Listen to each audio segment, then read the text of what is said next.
కాశ్యపాన్వయ సంజాతం నారాయణపదాశ్రితం శ్రీమన్నారాయణం వందే యదేశ్వర శ్రియాజుషం. అస్మద్గురుభ్యో నమో నమః. కృష్ణో రక్షతనో జగత్రయ గురుః కృష్ణం నమస్యామ్యహం. కృష్ణే నామరశత్రువో నియతా కృష్ణాయ తస్మై నమః. కృష్ణాదేవ సముద్భితం జగదిదం కృష్ణస్య దాసోస్యహం. కృష్ణే తిష్టతి విశ్వమేతదఖిలం హే కృష్ణ సంరక్ష మాం.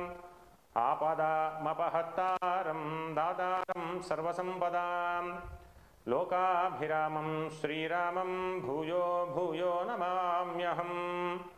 మనోజవం మారుతతుల్యవేగం జితేంద్రియం బుద్ధిమతాం వరిష్టం వాదాత్మజం వానరయూధముఖ్యం శ్రీరామదూతం శిరసా నమామి.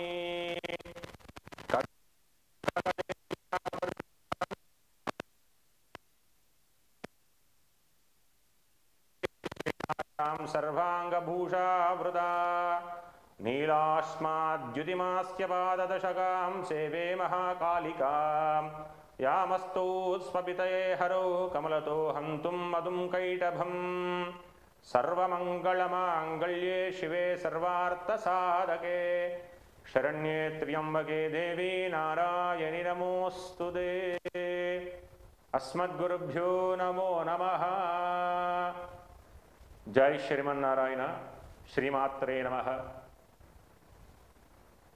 ప్రియ భగవద్బంధువులందరికీ కూడా ఆశ్వీజోజ శుక్లపక్షం నందు ప్రారంభమయ్యేటువంటి నవరాత్రి ఉత్సవ ప్రారంభోత్సవానికి ఆహ్వానాన్ని పలుకుతూ అమ్మవారి యొక్క అనుగ్రహం ఎల్లవేళలా అందరికీ ఉండాలని ఆశిస్తూ శరన్నవరాత్రి యొక్క ఉత్సవ శుభాకాంక్షలను శుభాశిస్సులను తెలియజేస్తూ అలాగే అఖిలాండకోటి బ్రహ్మాండ నాయకి తత్వస్వరూపిణి అయినటువంటి జగదీశ్వరి అయినటువంటి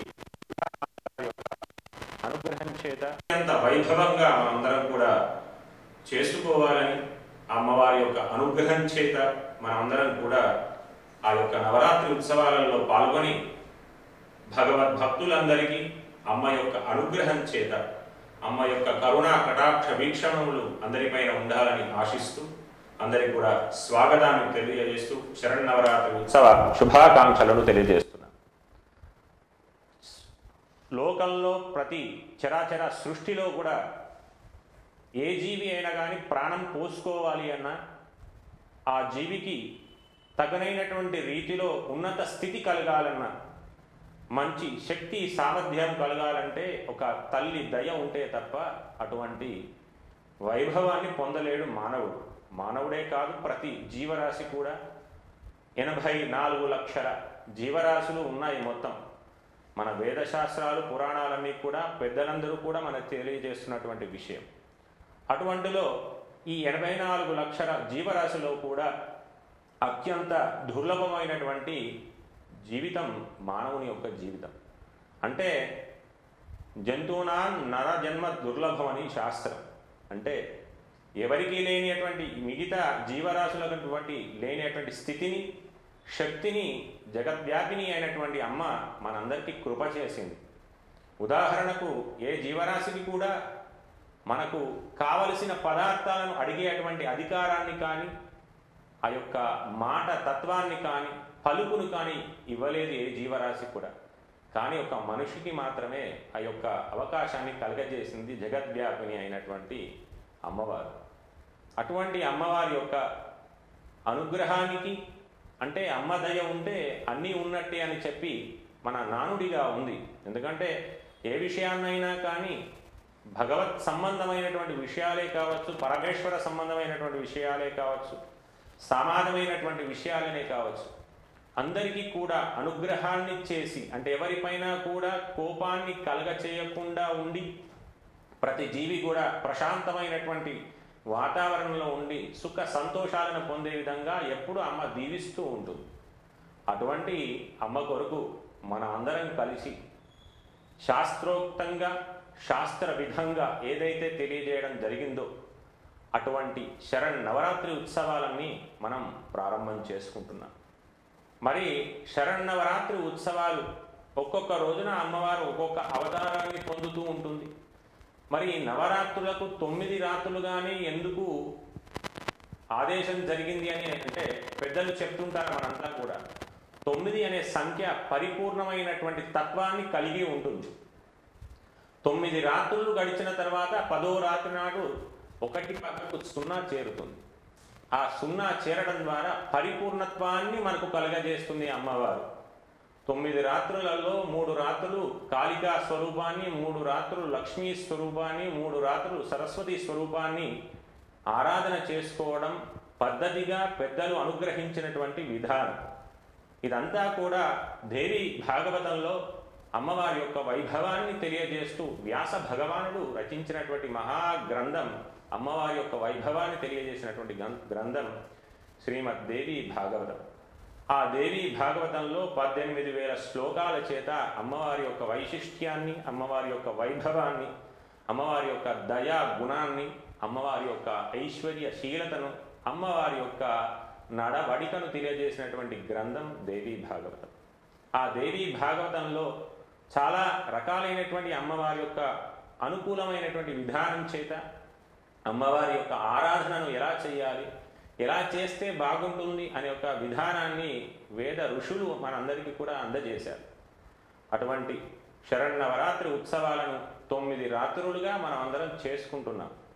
ఈ 9 రాత్రులలో ఒక్కొక్క రోజునాడు ఒక్కొక్క దేవతా ఆరాధన. అంటే ఒక వ్యక్తి ఒకడికి తండ్రిగాను ఉంటాడు, అదే వ్యక్తి తనకు కొడుకు పుడితే కుమారుడికి పుడితే తండ్రిగా అవుతాడు, ఆ కుమారునికి ఇంకొక కొడుకు పుడితే తాతగా అవుతాడు, ఒక బిడ్డకు తండ్రిగా అవుతాడు.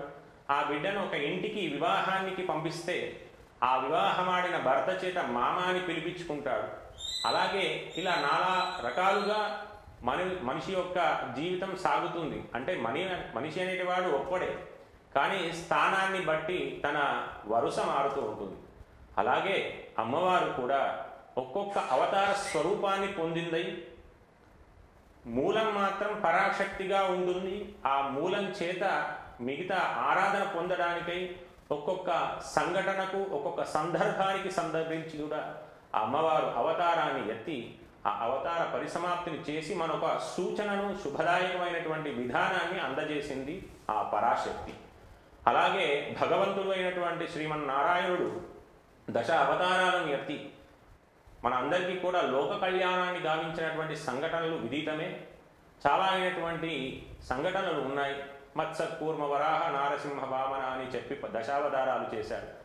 అదేవిధంగా ఎప్పుడైనా కానీ ప్రతి అవతారంలో కూడా భగవంతుడు నారాయణునితో పాటుగా అమ్మవారు కూడా ప్రతి అవతారంలో అమ్మవారి యొక్క స్వరూపాన్ని పొంది ఆ యొక్క వైభవాన్ని తెలియజేసినటువంటి సందర్భాలు చాలా ఉన్నాయి. వరాహ అవతారాన్ని నారాయణ స్వామి వారు ఎత్తితే వారాహి అవతారాన్ని మన అమ్మవారు ఆ అవతారాన్ని ఎత్తడం జరిగింది. తద్వారా లోక కళ్యాణాన్ని చేయడం జరిగింది. ఎప్పుడైనా కానీ నారాయణి ఇద్దరు కూడా సోదర తత్వాన్ని, సోదరీమణి తత్వాన్ని కలిగినటువంటి వారు. అంటే ఒక అన్న ఎక్కడ ఉంటే చెల్లె ఎప్పుడు కూడా ఆ అన్నగారి యొక్క బాగోగులను ఏ విధంగా అయితే కొలుస్తుందో ఆ విధంగా అమ్మవారు స్వామి అయినటువంటి విష్ణుమూర్తి యొక్క స్వరూపాన్ని పొందుతూ స్వామివారు చేసినటువంటి లోక కళ్యాణాన్ని చేస్తూ అమ్మవారు కూడా చేసినటువంటి విధానం మనకు చాలా రకాలుగా ఉంది. అలాగే స్వామి 10 అవతారాలు ఎత్తితే అమ్మవారు నవదుర్గగా వెలిసి శరన్నవరాత్రిలో ఒక్కొక్క రోజు నాడు ఒక్కొక్క అవతారాన్ని దాల్చి మనందరికీ కూడా కనివిప్పును చేస్తూ ఈ అవతారం దేని గురించి చేశారు, ఈ అవతారం వల్ల ఉపయోగం ఏమిటి అనే విధానాన్ని మనకు పొందుపరిచి చెప్పినటువంటి విధానం మన దేవి భాగవతంలో వ్యాస భగవానుడు అందరికీ అర్థమయ్యే రీతిలో సూతుడు మనందరికీ చెప్పినాడు. మరి ఈ యొక్క విషయాన్నంతా కూడా బయటకు ప్రపంచానికి తెలియజేసిన వాడు శుక భగవానుడు. ఈయన వ్యాస భగవానుని యొక్క కుమారుడు. ఆ భగవానుడైనటువంటి వ్యాసుని యొక్క కుమారుని చేత అందరికీ కూడా ఈ యొక్క దేవీ భాగవతాన్ని ప్రచుర్యం చేసే విధానాన్ని ఆ యొక్క బాధ్యతను శుకునికి అప్పచెప్పడం జరిగింది. తద్వారా ఆ యొక్క శుక భగవానుని చేత ఈ యొక్క మహద్భాగ్యంగా అమ్మవారి యొక్క వైభవాన్ని నేను చెప్పడం నా అదృష్టం అని భావించి స్వామి అమ్మవారి యొక్క వైభవాన్ని చెబుతూ వచ్చాడు అందరికీ, ఋషులందరికీ. అలా వింటూ వింటూ అందరికీ కూడా దేవీ భాగవతాన్ని కోటాను కోట్ల మందికి ద్వారా వారికి అందే విధంగా ఈ యొక్క భాగవతాన్ని దేవీ భాగవతాన్ని అందడం జరిగింది. అలాగే అమ్మవారిని చండీ స్వరూపంగా కొలుస్తారు. చండీ అంటే దుర్గా అని అర్థం. అంటే ప్రతిదాని చండీ అంటే ప్రకోపమని అర్థం. మరి కోపం కలిగింది తల్లి అయితే అందరినీ ఎలాగా శాంతిపరుస్తుంది అనేది ఒక మన సంశయం కావచ్చు. చండీ అంటే కోపం. అది దేనికి మీద కోపం అంటే ఎవరైతే అధర్మాన్ని పాటిస్తూ ధర్మ వినాశనాన్ని కోరుకుంటారో, సమాజ శ్రేయస్సు కాకుండా సమాజ వినాశానికి పాల్పడతారో, ఉన్నతమైనటువంటి ధర్మాన్ని పాటించకుండా అసాంఘికమైనటువంటి చర్యలను తీసుకుంటారో అటువంటి వారికి చండీ స్వరూపాన్ని ధరించి వారిలో ఉన్నటువంటి ఆ యొక్క తత్వాన్ని హరింపజేసేదే మహాకాళి చండీ స్వరూపం.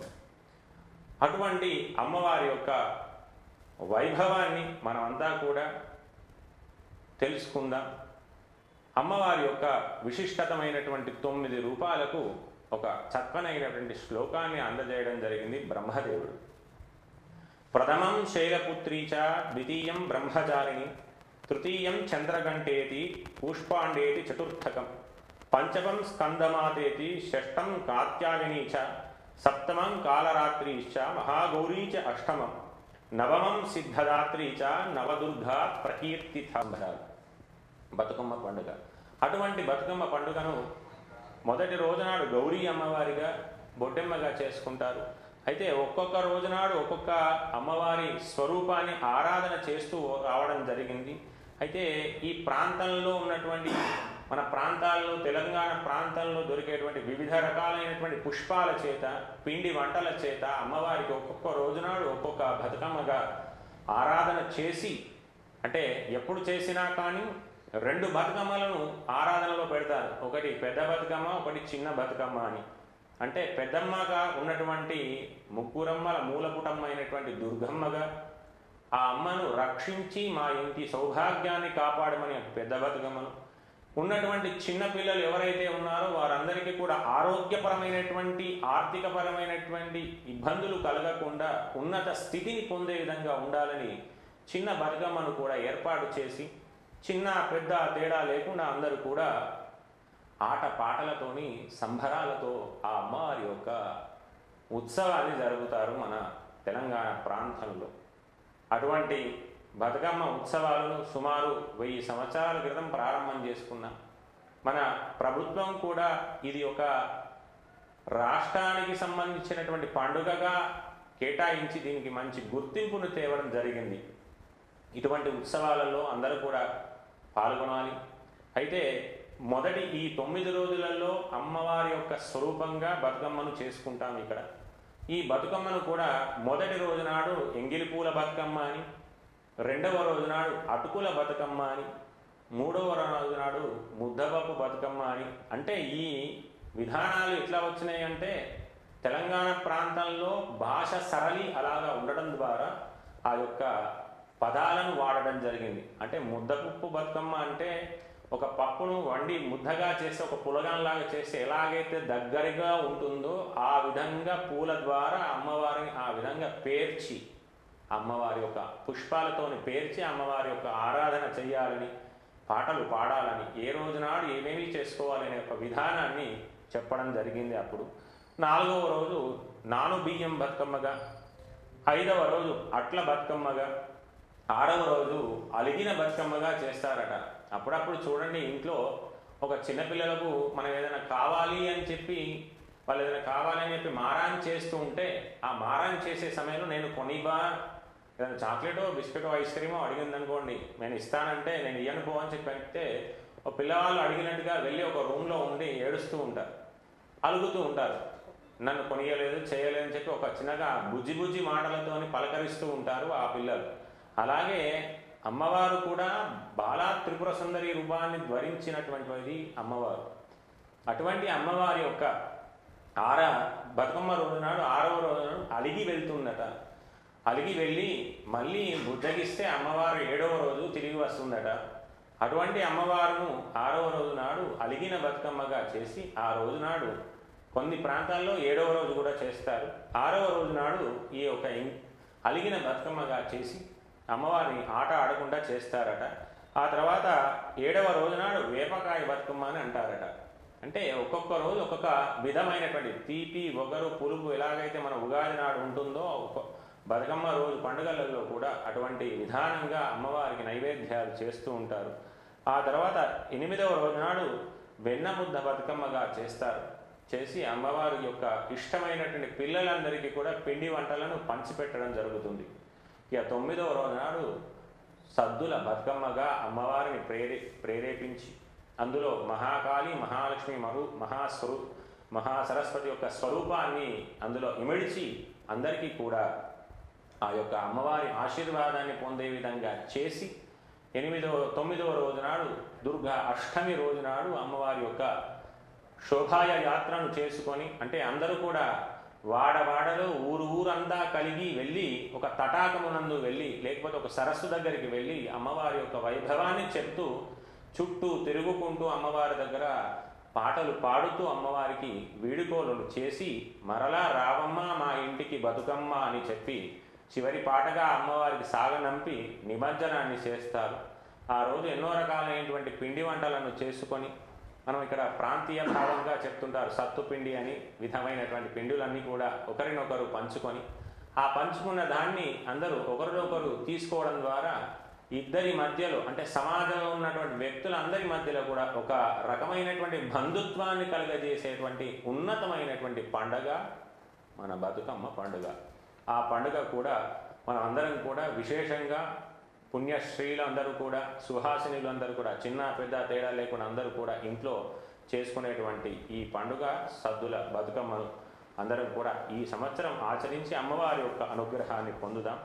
అలాగే అమావాస్య రోజు నాడే మనం అందరం కూడా ఈ యొక్క నవరాత్రి ఉత్సవానికి సంబంధమైనటువంటి సంభారాలన్నీ కూడా ఏర్పాటు చేసుకొని అమ్మవారి యొక్క విశిష్టమైనటువంటి ఒక్కొక్క రోజునాడు ఇంతకుముందు కూడా చెప్పుకున్నాం. ప్రథమం శైలపుత్రి చ ద్వితీయం బ్రహ్మచారిణి.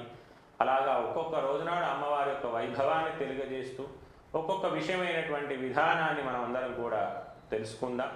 అయితే విశేషంగా శరన్నవరాత్రి ఉత్సవాలలో అమ్మవారు ఎప్పుడైనా కానీ మనం పుట్టినప్పుడు బాలావస్థతోని ఉండి పెరుగుతూ పెద్దవారిగా ఉండిపోతాం. అటువంటి విధానాన్ని అమ్మవారు కూడా అవలంబించింది. అందుకే మొదటి స్వరూపంగా బాలా త్రిపుర సుందరిగా అమ్మవారిని ఏర్పాటు చేసుకోవడం జరుగుతుంది. 2వ రోజునాడు గాయత్రిగా, 3వ రోజునాడు అన్నపూర్ణగా, 4వ రోజునాడు లలితామాతగా, 5వ రోజునాడు మహాలక్ష్మిగా, 6వ రోజునాడు దుర్గాదేవిగా, 7వ రోజునాడు మళ్ళీ సరస్వతిగా, 8వ రోజునాడు దుర్గా అష్టమి కాబట్టి ఆ రోజు దుర్గా దేవిగా, 9వ రోజునాడు మహిషాసుర మర్ధనిగా, ఆ తర్వాత 10వ రోజునాడు అలంకార భూషితంగా ఉన్నటువంటి పట్టాభిషేకాన్ని చేసుకుంటే ఏ విధమైనటువంటి అలంకారాన్ని ఏర్పాటు చేస్తారో అటువంటి అలంకారంతో కూడి లోక సంరక్షణాన్ని పొందినటువంటిది శ్రీ రాజరాజేశ్వరి అవతారంగా 10వ రోజునాడు అమ్మవారు దర్శనమిచ్చి ఇక్కడ ప్రాంతీయంగా మనం అందరం కూడా మహిషాసుర మర్దనాన్ని చేస్తుంటాం. ఒక మహిషుణ్ణి ఏర్పాటు చేసుకొని అమ్మవారి చేత ఒక బాణాన్ని సంధింపచేసి దసరా ఉత్సవంగా 10వ రోజునాడు పరిపూర్ణత పొందడానికి అందరం కూడా దసరా ఉత్సవాలను చేసుకుంటాం. ఈ దసరా ఉత్సవాలన్నీ కూడా చేసుకోవడాన్ని ఎలా అంటే 9 రోజుల యాత్రను 9 రోజుల రాత్రులను కలుపుకొని చేసినటువంటి ఉత్సవానికి పరిపూర్ణతమైనటువంటి పొందేటువంటి లభ్యను పొందడానికి విజయదశమిగా అంటే విజయాన్ని చేకూర్చే విధంగా అమ్మవారు మనకు అనుగ్రహాన్ని చేసింది. అదే దసరా ఉత్సవం.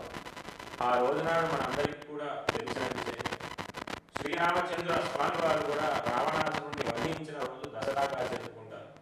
అలాగే పాండవులంతా కూడా కౌరవుల మీద యుద్ధాన్ని ప్రకటించిన రోజు, విజయాన్ని పొందిన రోజు విజయదశమిగా చెప్పుకోవడం జరుగుతుంది. ఇదంతా కూడా ఒక శక్తి స్వరూపిణి అయినటువంటి అమ్మవారి యొక్క దయ ద్వారా జరిగిందని తెలియజేస్తూ అమ్మవారి యొక్క నవరాత్రి ఉత్సవాలన్నింటినీ కూడా ఒక్కొక్క రోజునాడు ఒక్కొక్క విధంగా ఏ విధంగా అయితే ఆరాధన చేయాలి అనే విషయాన్ని అందరం కూడా మళ్ళీ తెలుసుకుందామని తెలియజేస్తూ స్వస్తి ప్రజాభ్య పరిపాలయంతాం న్యాయేన మార్గేణ మహిమహేష గోబ్రాహ్మణేభ్య శుభమస్తు నిత్యం లోకా సమస్తా సుఖినో భవంతు. జై శ్రీమన్నారాయణ. బ్రహ్మదేవుడు మంచి శ్లోకాన్ని అందజేశాడు మనందరికీ. ఈ శ్లోకం వల్ల తెలుస్తున్నటువంటిది ఏంటిదంటే, ఈ 9 రాత్రులలో 9 స్వరూపాలైనటువంటి అమ్మవారి యొక్క విధానాన్ని ఎలా పాటించాలి, ఎలా చేసుకోవాలి అనే ఒక విశిష్టతను కలిగినటువంటి రూపాన్ని, ఒక్కొక్క రూపాన్ని మనకు అందజేయడం జరిగింది. ప్రథమం శైలపుత్రీచ అంటే మొదటి రోజు నాడు అమ్మవారిని శైలపుత్రిగా ఆరాధన చేయాలి అని. ద్వితీయం బ్రహ్మచారిణిచ అంటే అమ్మవారిని రెండో రోజునాడు బ్రహ్మచారిగా చేయాలి, బ్రహ్మచారిణిగా చూడాలి అని. తృతీయం చంద్రగంటేది మూడవ రోజున అమ్మవారిని చంద్రగంటగా ఆరాధన చేయాలి. చతుర్థం కూష్పమాండేది కూష్పాండ స్వరూపమైనటువంటి దేవతా స్వరూపంగా అమ్మవారిని 4వ రోజు ఆరాధించాలి అని. పంచమం స్కందమాత స్కందమాత అంటే మనకు కుమారస్వామి వారి యొక్క తల్లిగా ఆమెను ఆరాధించాలి.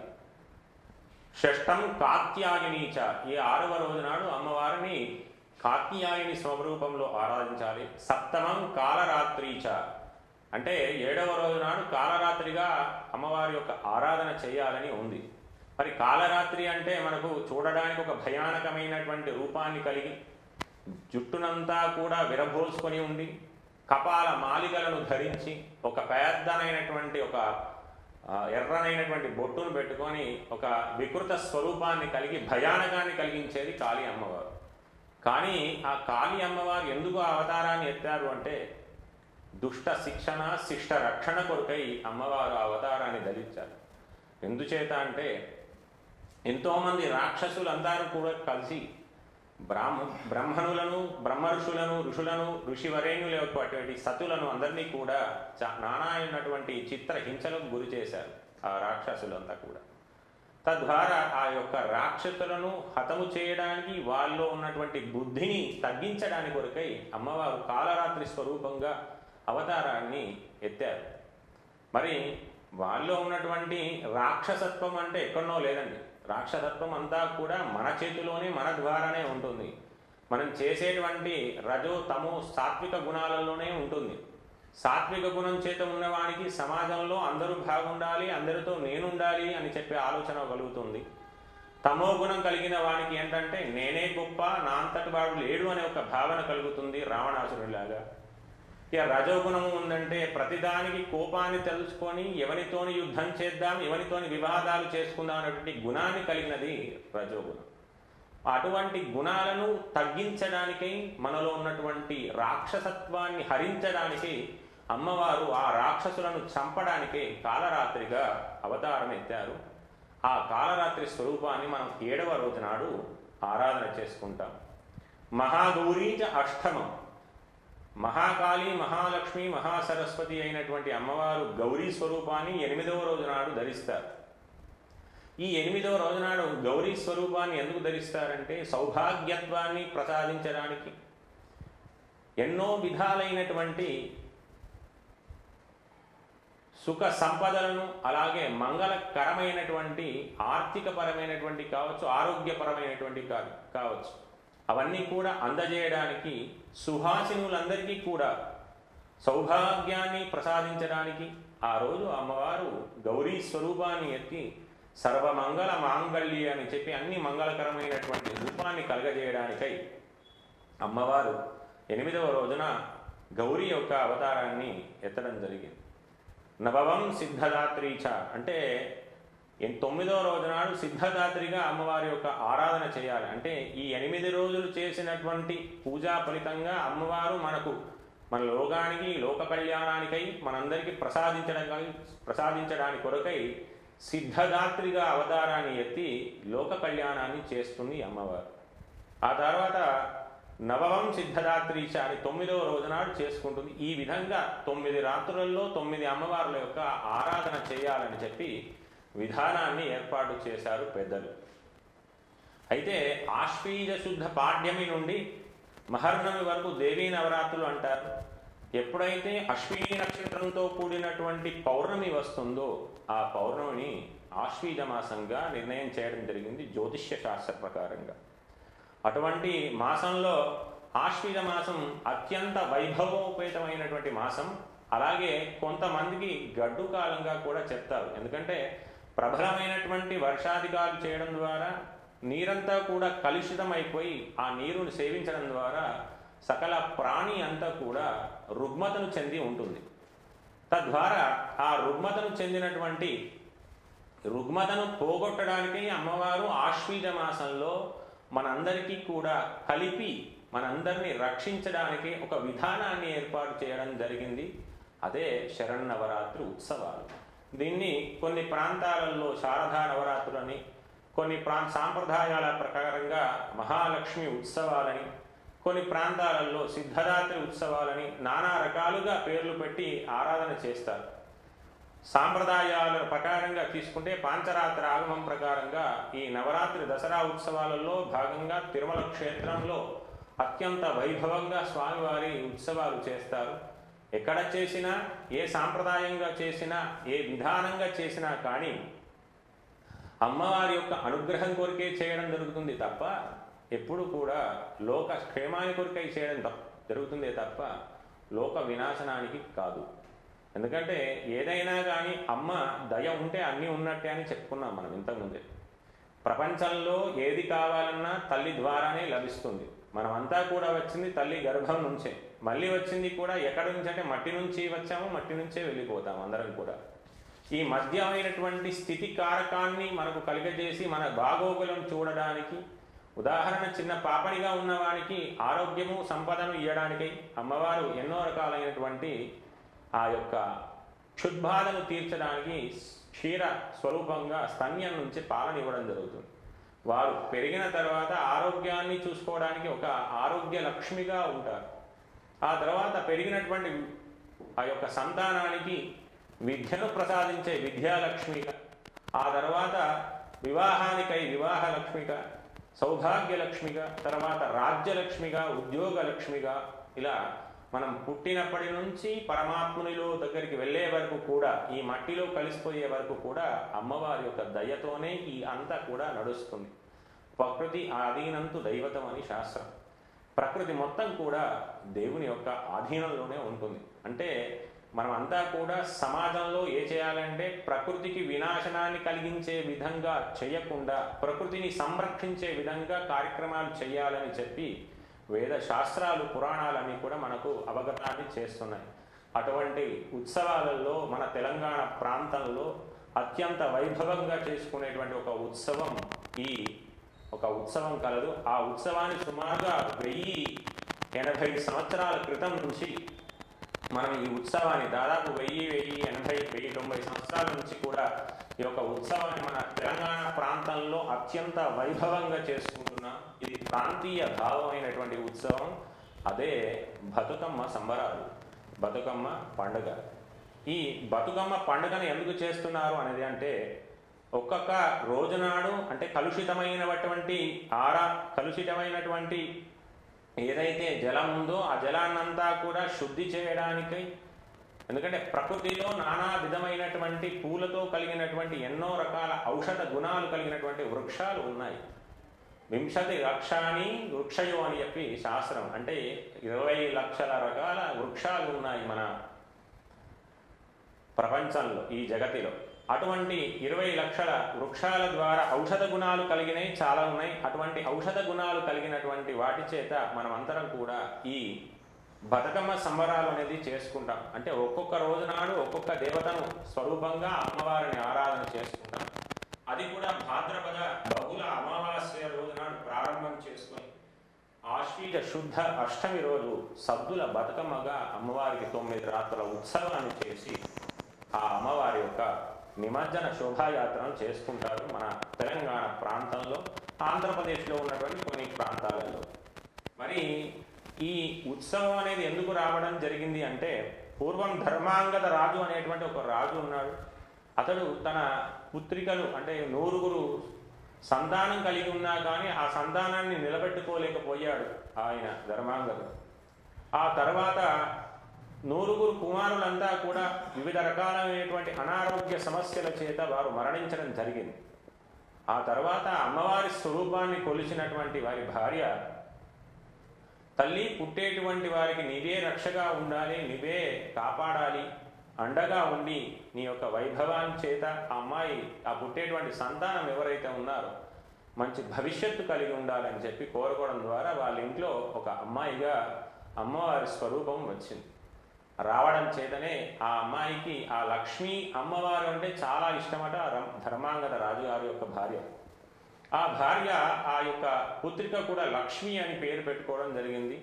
ఆ తర్వాత ఆ అమ్మాయిని ఎప్పుడూ జీవితాంతం అన్యోన్యంగా పెంచుతూ, అల్లారు ముద్దుగా పెంచుతూ, అమ్మాయి మనుగడ ఎప్పుడు కూడా ఉండాలని చెప్పి ఎప్పుడు ఉన్నటువంటి వాళ్ళంతా కుటుంబ సభ్యులే కావచ్చు, ఆ రాజు యొక్క పరివారం అంతా కూడా ఆమెను బతుకమ్మ బతుకమ్మ అంటే ఎల్లకాలం జీవించి ఉండమ్మా అని చెప్పి బతుకమ్మ బతుకమ్మ అని నానుడిగా తెలంగాణ ప్రాంతంలో బతుకమ్మ అంటే జీవించి ఉండమ్మా అని చెప్పి ఒక నామం చేత చెప్పడం ద్వారా అప్పుడు ప్రారంభమైనాయి ఈ బతుకమ్మ ఉత్సవాలు అంతా కూడా.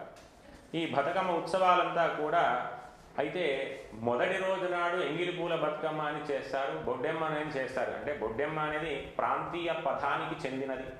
గౌరీ అమ్మవారి యొక్క స్వరూపాన్ని ఆరాధన చేసుకొని ఆ గౌరీ అమ్మవారిని గుమ్మడి పూలతో, అంటే పసుపు రంగుతో కూడినటువంటిది గుమ్మడి పూలు. అంటే పసుపు అనేది మంగళకరాన్ని సూచిస్తుంది.